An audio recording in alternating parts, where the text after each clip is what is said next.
el nostre rellotge, el nostre calendari, els segons, els minuts, les hores, els dies, les setmanes, els mesos, els anys, les dècades, els segles.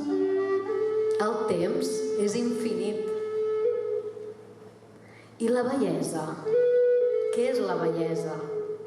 La bellesa és la suma d'experiències viscudes. És creixement, és saviesa, aprenentatge i maduresa.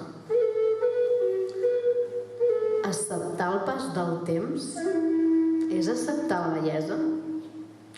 Crec que el millor temps per acceptar el pas del temps és el present, l'aquí i l'ara.